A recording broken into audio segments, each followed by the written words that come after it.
오늘 함께 나누실 말씀은 신약성경 히브리서 10장 35절에서 39절까지의 말씀 함께 보겠습니다. 제 성경으로는 363페이지입니다.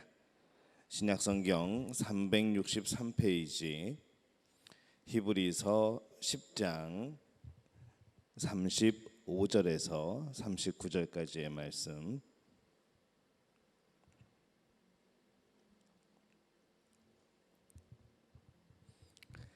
히브리서 10장 35절에서 39절까지 우리 한 목소리로 함께 봉독하겠습니다.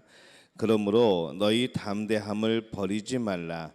이것이 큰 상을 얻게 하느니라. 너희에게 인내가 필요함은 너희가 하나님의 뜻을 행한 후에 약속하신 것을 받기 위함이라. 잠시 잠깐 후면 오실 리가 오시리니 지체하지 아니하시리라. 나의 의인은 믿음으로 말미암아 살리라. 또한 뒤로 물러가면 내 마음이 그를 기뻐하지 아니하리라 하셨느니라.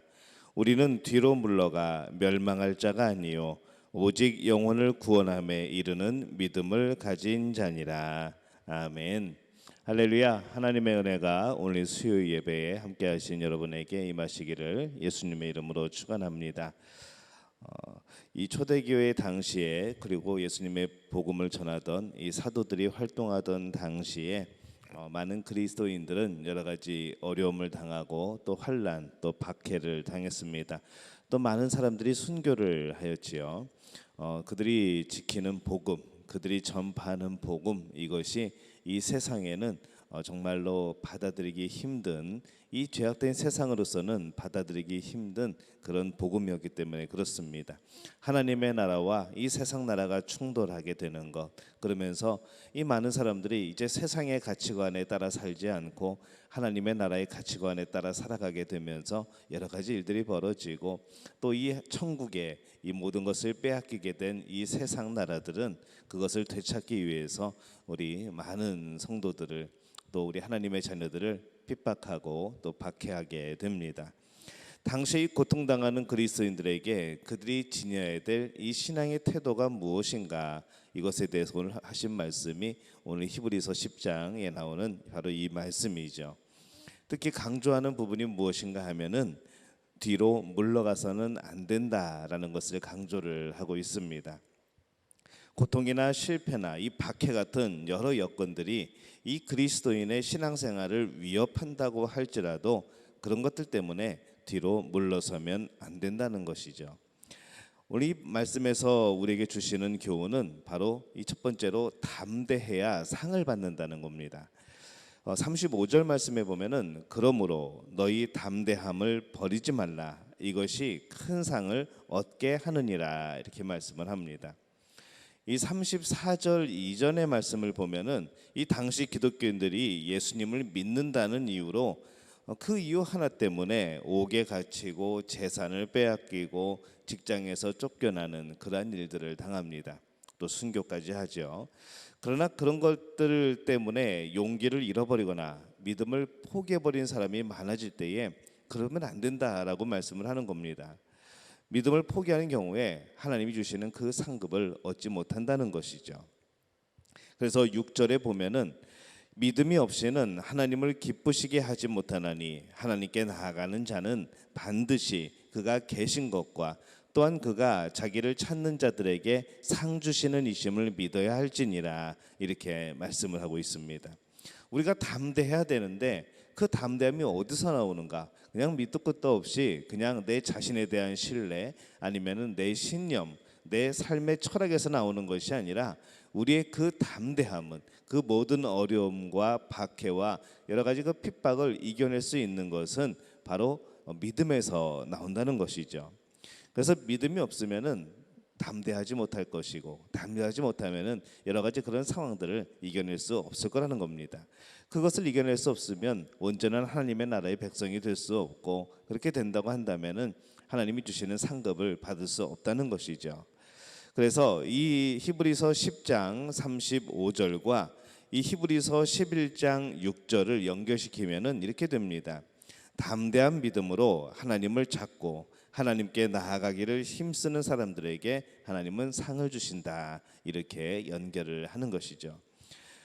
시험이나 여러 가지 과정 중에서 우리에게 실패가 있을 수 있습니다. 그러나 그런 것들을 담대히 믿음으로 이겨나가고 또 도전하고 또 막아내고 하나님만을 바라보며 살아간다고 한다면은 바로 하나님 주시는 그 상급을 받을 수 있습니다. 근데 여기서 이 말하는 그 상은 두 가지의 특징을 가집니다.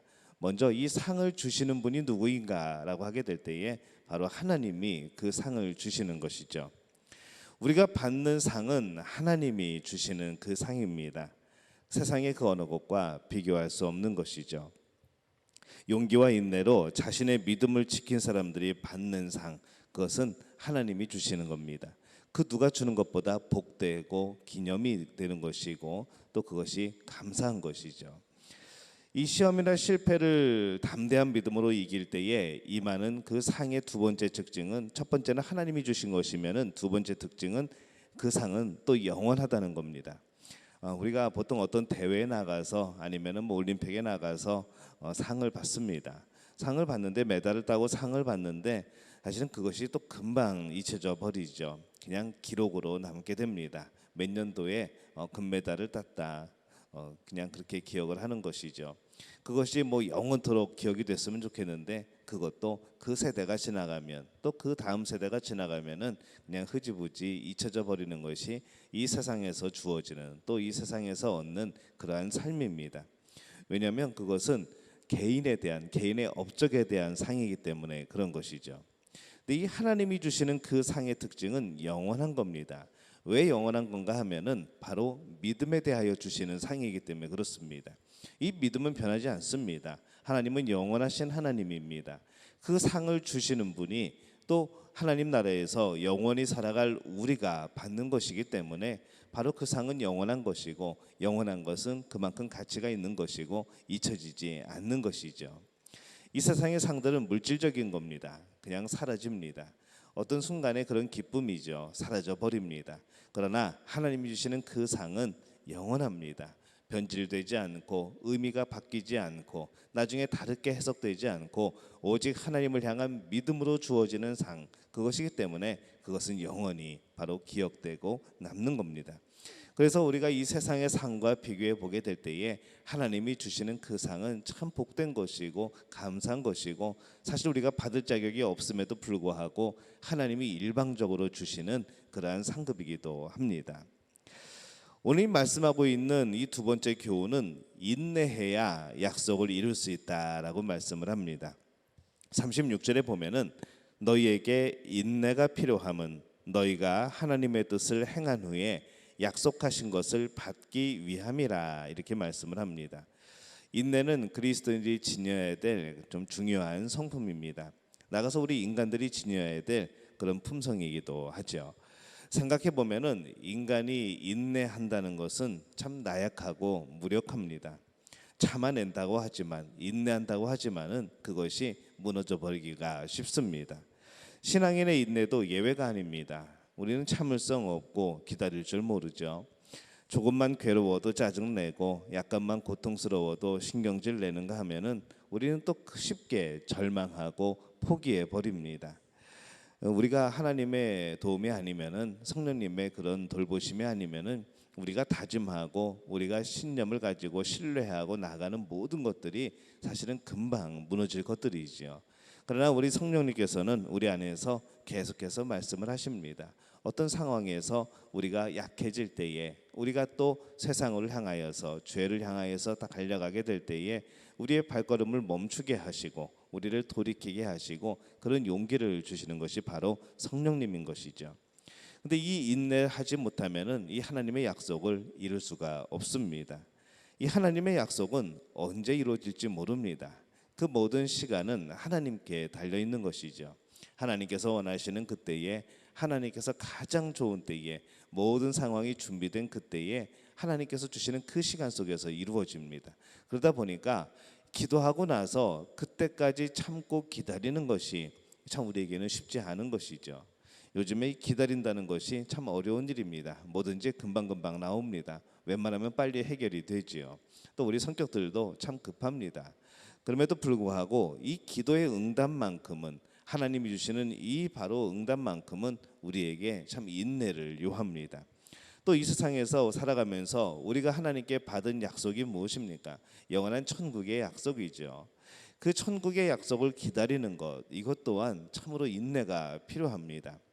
금방 예수님 만나고 금방 변화되고 우리가 그러면서 이제 하나님의 자녀가 돼서 영원한 천국을 소망하며 이 땅을 살아가는데, 우리가 그 영원한 천국에 들어갈 그때가 언제인지는 아무도 모르는 겁니다. 그러다 보니까 처음에는 날마다 준비하며 날마다 예수님의 재림을 기다리며 그렇게 살다가도 우리는 어느 순간에 이것이 언제 이루어질지 모르기 때문에 그 인내함을 포기해버리고 그냥 세상이 주는, 즉 그때 주는 그런 유익을 따라 살게 되는 것이죠. 그래서 우리가 참 중요한 그런 품성이 인내인데, 우리 믿음의 사람들은 가끔 그것을 놓쳐버리고 견디지 못하고 그렇게 살아갑니다.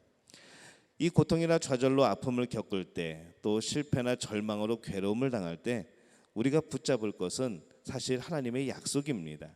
그 약속을 붙잡지 않으면 우리는 언제고 넘어질 수밖에 없는 것이죠. 기약 없는 그때를 어떻게 기다리겠습니까? 그래서 성경은, 하나님은 우리에게 이 성경 말씀을 주십니다. 구약을 주시고 신약을 주시는 것이죠. 하나님의 약속입니다. 내가 너희를 버리지 않겠다는 약속이고, 너희를 반드시 구원하시겠다는 약속이고, 우리를 도우시겠다는 약속이고, 너희를 위하여서 이 모든 것이 준비되어 있다는 바로 그 약속인 것이죠. 그 약속의 증거가 바로 예수 그리스도입니다. 오시리라 했던 그 예수님이 드디어 오시게 됩니다. 하나님의 약속이 이루어진 것이죠. 이제 하나님의 약속은 영원한 천국이 이루어지는 것, 예수님이 다시 오시는 것, 바로 그 약속입니다. 우리는 그 약속만을 기다리며 살아가는 것이죠. 한 번도 이루어지지 않았던 약속에 대해서 소망하고 살아가는 것이 아니라, 이미 하나님께서 우리에게 보여주신, 예수 그리스도를 통하여서 나타내 주신 그 약속을 이루시는 모습을 보면서 우리는 또 하나의 재림의 약속을 기다리며 그렇게 살아가는 겁니다. 그래서 우리가 붙들 것은 예수 그리스도의 십자가밖에는 없습니다. 그것이 증거이기 때문에 그런 것이죠. 우리가 십자가를 잡아야 하는 이유는 십자가보다 더 억울한 사건도 없고, 그 십자가보다도 더 쓰라린 아픔도 없고, 그 십자가보다도 더 골 깊은 그런 상처도 없기 때문에 그렇습니다. 예수님이 그것을 경험하신 겁니다. 예수님이 그 십자가를 지신 것이죠. 그래서 예수님은 우리의 마음을 압니다. 정말로 초능력을 가지고 영원히 죽지도 않고 바늘로 찔러도 피 한 방울 안 나는 그런 신과 같은 존재, 정말로 강철로 만들어진 그런 존재가 만약에 예수님이었다면은 그 예수님이 우리의 아픔을 어떻게 할 수 있었을까라는 것이죠. 아픔도 모르시고, 우리가 인간이 생각하는 그런 어려움, 우리의 갈등 아무것도 모르시고, 또 우리가 살아가는 그런 삶의 어려움들 아무것도 경험하지 못하고, 그런 가운데 우리를 구원하셨다 하면은 그것은 우리와는 동떨어진 바로 그런 상황이 됩니다. 굳이 동정녀의 탄생을 통하여서 오실 필요도 없고, 그냥 나타나셔가지고 그냥 구원을 이뤘다 하고 그냥 가시면 끝나는 것이죠. 그리고 내가 다시 올 테니까 준비하고 있어라고 말씀하시면 끝나는 겁니다. 하지만은 예수님은 그렇지 않으셨습니다. 동정녀의 몸을 입고 인간의 몸을 입고 이 땅에 오셨고, 그 모든 어려움, 인간이 겪는 모든 감정, 그 슬픔, 눈물까지도 다 겪으시고, 그 아픔, 고통까지도 겪으십니다. 그 모든 것을 견디시고 겪으시고 하셨기 때문에 그 십자가는 바로 우리를 이해하시는, 우리의 마음을 너무나도 잘 아시는 바로 그러한 분이 되시는 것이죠. 그렇기 때문에 우리가 겪는 모든 그런 감정들, 상황들, 아픔들을 예수님은 이해하십니다. 누가 나를 위로한다고 할 때 같은 경험을 한 사람들은 더 말이 잘 통합니다. 그때 그랬었지, 나도 그때 그랬어라고 말하는 것이죠. 서로 그것이 공감이 되고 이해가 됩니다. 하지만은 서로 같은 상황을 경험하지 못하면은 참 그것이 어려운 것이죠. 근데 예수님은 우리 인간의 모든 겪을 수 있는 모든 것들을 겪으십니다. 그리고 그 모든 것들을 짊어지시고 십자가에서 해결해 주신 것이죠. 그래서 우리가 그 십자가를 붙들 때 우리는 그래서 평안이 있는 것이고, 그래서 그 십자가가 위로가 되는 것이고, 그 십자가가 우리에게 승리가 되고 소망이 되는 겁니다. 나와 동떨어진 것이 아니라 나의 상황을, 나의 마음을 너무나도 잘 아시는 예수님이 지신 그 십자가이기 때문에 그렇습니다. 모든 것을 해결해 내신 그 십자가 때문에 그런 것이죠. 그래서 우리가 날마다 십자가를 붙들며 살아가시기를 바랍니다. 여러분은 누가 가장 잘 이해하는가 하면은 여러분 자신이 아니고 예수님이 가장 잘 이해하시는 줄로 믿습니다. 여러분의 육체의 아픔은 다른 사람은 몰라도, 내 가족들은 몰라도 예수님만큼은 너무나도 잘 알고 이해하고 계시는 것이죠. 그래서 여러분들이 기도할 때 예수님은 공감하십니다. 여러분의 그런 기도의 제목의 내용들에 예수님이 공감하시는 것이죠. 그리고 거기에 합당한 그 마음을 또 통하여서 예수님이 우리에게 합당한 복을 그래서 주실 수 있는 겁니다. 그렇기 때문에 여러분 예수님을 더욱더 의지하시기를 바랍니다. 예수님을 통하여 소망과 또 그런 기쁨과 또 위로를 얻으시기를 바랍니다. 이 모든 것을 누리는 우리 믿음의 가족들이 되시기를 예수님의 이름으로 축원합니다. 또 오늘 말씀에서 우리에게 주시는 교훈은 세 번째로 신앙인은 항상 전진해야 하나님이 기뻐하신다는 말씀입니다. 38절에 보면은 이렇게 말씀을 하죠. 나의 의인은 믿음으로 말미암아 살리라. 또한 뒤로 물러가면 내 마음이 그를 기뻐하지 아니하리라 하셨느니라. 이렇게 말씀을 합니다. 뒤로 물러가는 사람은 자신의 목적이나 계획을 쉽게 철회해버리는 사람입니다. 그리고 남을 뒤로 끌어내리는 사람이죠. 본인만 뒤로 처지면 괜찮은데 나만 뒤처지지 않으려고, 나만 멈춰있지 않으려고 다른 사람까지도 끌어내리게 되는 것, 바로 그런 특징이 있습니다. 그러니까 뒤로 물러가는 사람은 자신도 주저앉고 남도 끌어내리는 사람이죠. 본인이 어떤 불만이 있고 본인의 어떤 신앙적인 그런 어려움이 있고 여러 가지 하나님을 향하여서 소원함이 있고 또 하나님과 멀어지게 될 때에 이 본인만 멀어지는 것이 아니라 꼭 누군가를 데리고 같이 멀어지게 됩니다. 그런 부분들을 참 조심해야 되죠. 이스라엘 민족의 경우를 보면은 이 애굽을 떠나서 참 험난한 여정을 이어갑니다. 그래서 그들은 떠났던 애굽으로 되돌아가자고 되들었고 그렇게 소리칩니다. 그냥 그렇게 기도까지 하죠. 우리를 죽게 내버려 두라고 그럽니다. 그래서 출애굽기 14장 12절에 보면은 홍해 앞에 선 이스라엘 백성들이 애굽으로 돌아가는 것이 광야에서 죽는 것보다 낫겠다고 소리치며 저항하는 모습이 나옵니다. 출애굽기 16장 3절에 보면은 신광야에 이른 그들이 이 광야에서 굶어 죽는 것보다 애굽의 고기 가마 곁에서 실컷 먹다가 하나님의 손에 편히 죽는 것이 좋겠다고, 그런 것이 좋을 뻔했다고 그렇게 원망하는 장면이 기록이 되어 있죠. 근데 정말 그들이 애굽에서 고기 가마 곁에서 실컷 먹었는가? 그렇지 않습니다. 그들의 잘못된 기억인 것이죠. 정말 하나님 편에 편히 죽는 것, 하나님 손에 편히 죽는 것이 좋을 뻔했다 원망하는 그들의 외침. 근데 그것이 그대로 그냥 끝났으면 괜찮은데 정말 그들의 말대로 됩니다. 결국 그들의 말대로 이 여호수아와 갈렙을 제외하고는 이 광야 1세대는 광야에서 다 죽습니다. 그래서 우리의 기도는 참 조심할 필요가 있습니다. 우리 하나님의 자녀의 그런 말들은 참 조심할 필요가 있는 것이죠. 왜냐하면 우리의 모든 그런 말들이, 하나님 앞에서 살아가는 우리의 모든 삶의 모습들이 기도가 되기 때문에 그렇습니다. 우리는 언제나 하나님 앞에 살아갑니다. 하나님을 향하여서 살아가죠. 하나님을 기억하고 살아갑니다. 하나님을 인식하고 살아가는 것이죠. 그러다 보니까 우리가 살아가는 모든 순간은 천국을 경험하는 삶이어야 되는 것이고 순종하는 삶이어야 되는 것이고 말씀을 따라 사는 삶이어야 됩니다. 우리가 하나님을 떠나서는 한순간도 살아갈 수 없는 존재입니다. 또 그렇게 돼서도 안 되지요. 그렇다 보니까 우리가 말하는 것, 우리가 기도하는 것이 어떨 때는 참 위험스러울 때도 있습니다. 그래서 성령님께서 도우셔야 됩니다. 항상 깨어 있으라는 것이 그런 것이죠. 항상 주님과 동행하라는 것이 그런 겁니다. 우리의 생각대로, 우리의 인간적인 마음으로 기도하지 않도록, 우리의 인간적인 입술로 말하지 않도록 그렇게 하나님께 간절히 구하는 것이죠. 물론 인간의 연약함이 있습니다. 여러 가지 실수도 있습니다. 그러나 하나님은 다 아시고 계십니다. 또 그 모든 것을 감안하고 계신 것이죠. 그럼에도 불구하고 우리가 성결케 되기 위하여서, 우리가 더욱더 순결한 또 거룩한 그리스도인이 되기 위하여서 우리는 늘 성령과 동행하며 하나님 앞에서 거룩함을 나타낼 필요가 있습니다. 이들은 정말 그들이 돌아갔으면 좋겠다, 돌아갔으면 좋겠다 그러다 보니까 정말 말 그대로 그들은 광야에서 죽었고 정말 그들은 그곳에서 끝나게 되어버립니다. 전진에는 관심이 없고 어려움이 닥칠 때마다 되돌아갈 궁리만 했던 것이죠.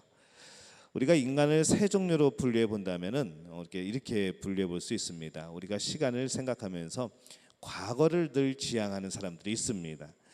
보수라는 개념하고는 좀 다른 개념이죠. 늘 옛날을 생각하고 말하는 사람, 지난날의 향수와 그런 미련에 사로잡혀 살아가는 그런 사람들입니다. 이런 사람들이 모인 곳에는 항상 등장하는 단어가 있습니다. 과거에, 소시적에, 나 어렸을 적에, 나 때에는, 라떼라고 하죠. 무조건 근데 우리가 라떼를 무시하면 안 됩니다. 왜냐하면 그것이 그들이 살아온 경험인데 그 경험이 달라지지 않는다는 겁니다.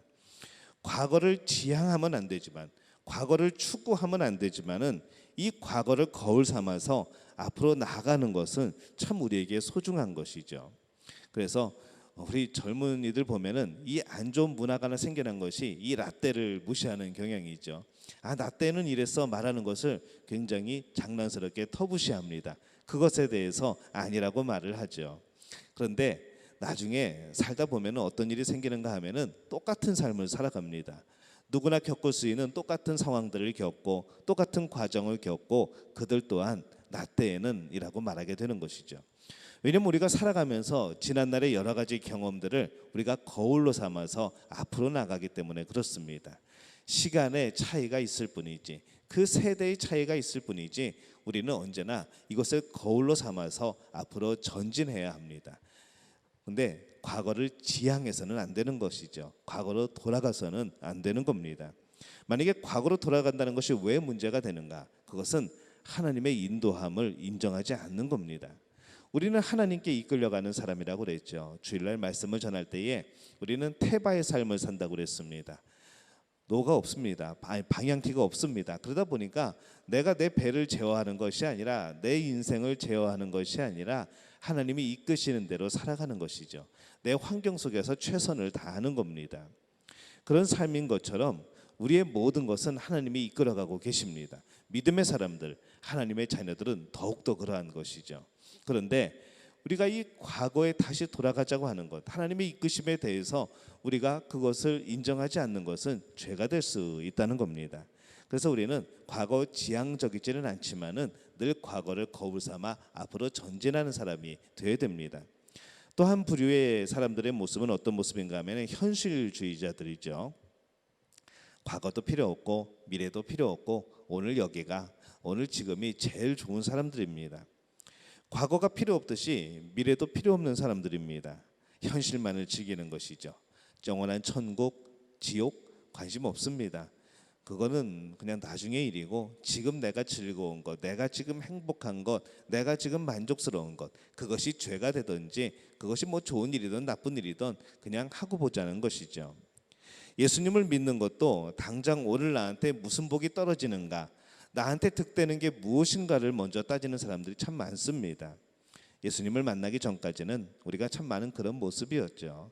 바로 현실주의자들의 모습입니다. 그런데 예수님을 만난 이후에도 여전히 예수님을 믿으면 나에게 무슨 득이 되는가, 예수님을 믿으면 나에게 어떤 것이 임하는가, 이것을 따지고 있다고 한다면 우리는 뭔가 잘못 믿은 그런 삶이 아닐까 생각이 듭니다. 우리는 하나님 앞에 당당히 요구할 수 없는 그런 사람입니다. 하나님의 자녀로서 예수님을 만나는 그 순간이 이어지지 않는다고 한다면 그것을 떠나서 우리가 하나님께 무엇을 요구할 수는 없는 것이죠.